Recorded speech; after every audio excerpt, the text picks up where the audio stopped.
Amiguinhos e amiguinhas, se eu, Doni, perguntasse aos espectadores quanto estão felizes ou não, seria possível dar um percentual como resposta? Tipo Quero dizer, Doni, explique-se. é possível quantificar a felicidade que sentimos?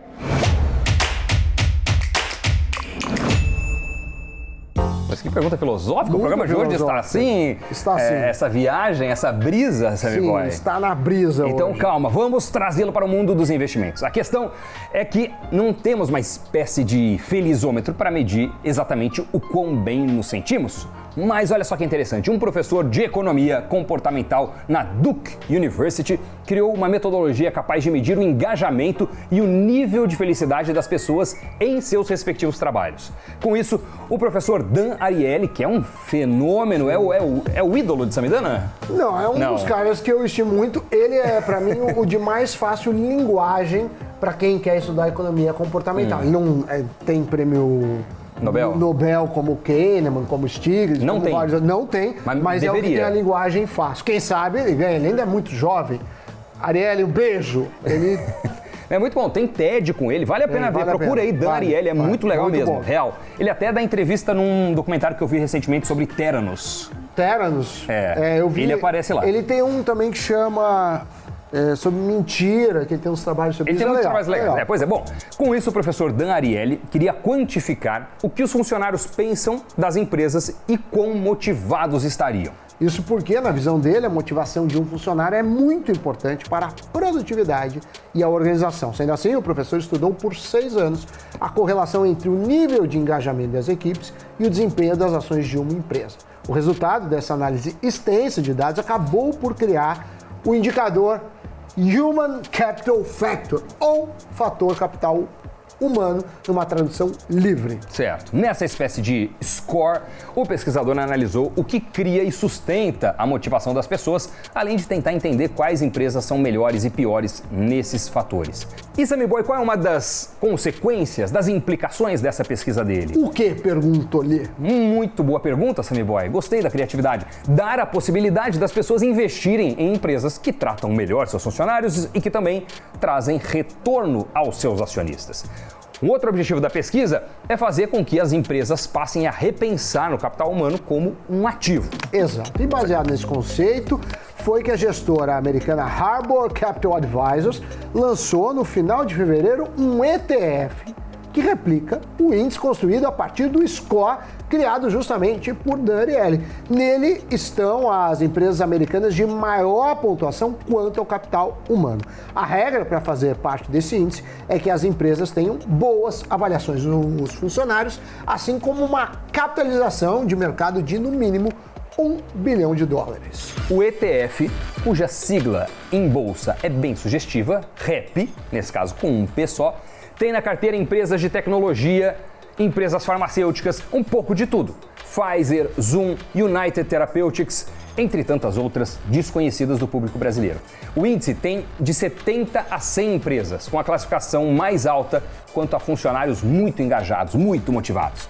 As ações são rebalanceadas trimestralmente, como acontece com os índices em geral. O pesquisador de economia comportamental conseguiu reunir muitos dados para descobrir quais deles ajudam a prever os retornos no mercado de ações e, obviamente, quais não. Agora, um ponto importante a destacar é que os resultados dessa pesquisa foram revisados pelo JP Morgan. E digo isso porque sempre é bom quando alguém independente está fazendo a mesma análise e chegando ao mesmo resultado.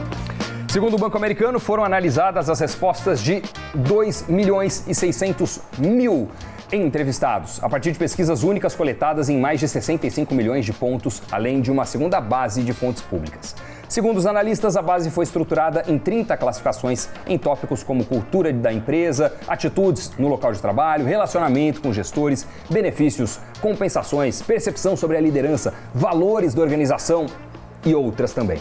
Os levantamentos abrangem 2.000 empresas públicas e privadas nos Estados Unidos. Agora, além do que foi levantado, como falamos antes, o JP Morgan também simulou um grupo de 30 ações de empresas com maior score do índice ante outro índice americano, nesse caso o MSCI USA. E aí, Doni, os resultados mostraram que entre 2009 e 2020, o grupo de score mais elevado teve um retorno 6,9 pontos percentuais a cada ano acima do índice base, que é o MSCI USA. Quando analisamos o índice de Sharpe, que mede um investimento em termos de retorno por unidade de risco, a média também foi considerada alta, 1,2 ponto. 1,2 na verdade. Trocando em miúdos todos esses dados, isso significa que o que o pesquisador previa de fato acontece. O fator humano é sim uma indicação de sucesso para uma companhia. Agora, ele aguarda que a sua pesquisa impacte a forma como as empresas tratam seus funcionários e como elas consideram o capital humano nos balanços patrimoniais. Segundo ele, quando as companhias compram um armazém, elas veem isso como um investimento, enquanto que, ao investir em um funcionário, consideram isso como um custo.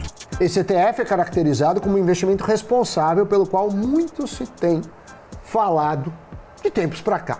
Os investimentos com a pegada ESG, que numa tradução seria ASG, Ambiental, Social e Governança, já estão bem desenvolvidos em vários países e ainda engatinham por aqui. Em especial, Doni, quando o foco é na sigla S de SAMI, que também é de social no caso índice. Até porque não há indicadores como o que acabamos de ver agora para medir os retornos e benefícios ligados nesta dimensão. Pois é, agora, apesar do REP ainda não estar disponível aqui no Brasil, na B3, em forma de BDR de ETF, vale marcar esse nome para quando estiver, até porque os retornos a longo prazo em investimentos responsáveis ou aqueles ligados ao ESG vêm se provando mais rentáveis. Aliás, a gente já fez um programa inteiro sobre isso e fica aí disponível para você que quer assistir. O card aqui, ó, por favor. Dito isso, não me resta mais nada, Doni, a não ser girar as notícias. O governo pretende chegar a 50 concessões de aeroportos ainda neste ano. Se a previsão for concretizada, serão contratados 18 bilhões de reais em investimentos privados. Nos últimos 2 anos, foram transferidos para iniciativa privada 34 aeroportos, entre os quais estão os terminais de Recife, Vitória, Curitiba, Manaus e Goiânia, além do pregão do aeroporto de Congonhas, em São Paulo, o segundo mais movimentado do país. No dia 18 de agosto estão marcados os demais 14 terminais. A Prefeitura de São Paulo vai pagar um auxílio a pessoas que acolham em suas casas moradores em situação de rua. Para que possam receber o valor, no entanto, é preciso demonstrar algum tipo de vínculo afetivo. O projeto recebeu críticas de quem atua com moradores de rua, uma vez que argumenta-se que seria melhor pagar um auxílio diferente a quem necessita, permitindo autonomia e capacidade de alugar um lugar para morar.